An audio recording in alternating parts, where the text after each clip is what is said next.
Yari ang San Antonio Spurs, maagang graduate si Victor Wembanyama. Nang siko pa naman ang alien ng San Antonio Spurs, kaya naman attack mode na dito si Anthony Edwards. Ito na ang Game 4 ng San Antonio Spurs versus Minnesota Timberwolves. May tabla kaya nila dito ni Anthony Edwards ang serye o mauwi na kaya ito sa 3-1 deficit. First quarter, umatake kaagad dito si Victor Wembanyama over to Rudy Gobert at sinundan niya ng tres ni Devin Vassell, top of the key. Samantalang naman sa Wolves, nanggaling kay Anthony Edwards ang first field goal mula sa beyond the arc. After nyan, umatake naman dito si Stephen Castle. Pero yun nga lang, Rudy Gobert, nice putback dunk, counted and one. And one. Respect between the two. Castle splashes. Sets the Spurs are doing right now to get Wemby in action. Good zone at times here tonight, perhaps. Fox gets inside. You know, if you want that shot, keep pick and roll. Lamang ng apat ang visiting team, 16-12. Timeout ang Minnesota Timberwolves. After naman dito ng timeout, magandang ikot ng bola ang pinakita dito ng Spurs. Nakakapag-draw ng foul si Dylan Harper. Habang pinapanguna naman dito ni Anthony Edwards ang opensa ng Wolves with total of 9 points. At eto, naghalimaw naman dito si Rudy Gobert. Nagtuloy-tuloy pa ang opensa dito ng Wolves. Transition. Reed.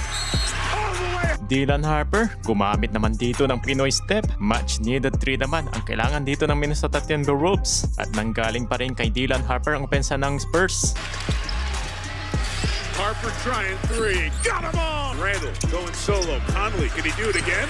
Oh yeah! Up by 4 ang home team, 34-30. Leading sa first quarter si Anthony Edwards with total of 11 points. Other way.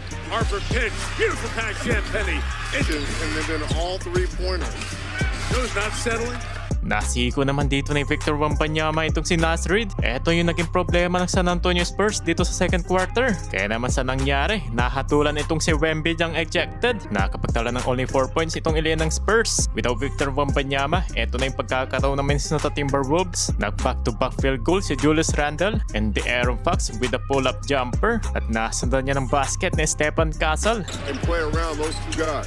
Double it to get it out of Edwards. Could have been an offensive foul there on Randall.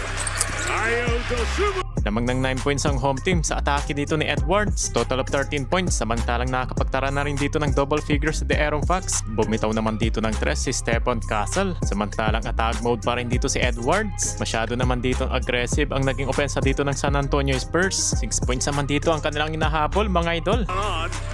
Back with him for Edwards is in attack mode. William, the sixth man of the year. Johnson gets close. Got the 5 misses. Again. Lamang pa rin dito ang Minnesota Timberwolves sa end of the first half. Pinapangunahan yan dito ni Anthony Edwards with total of 18 points. Samantalang 14 points naman dito si Stephen Castle para sa Spurs.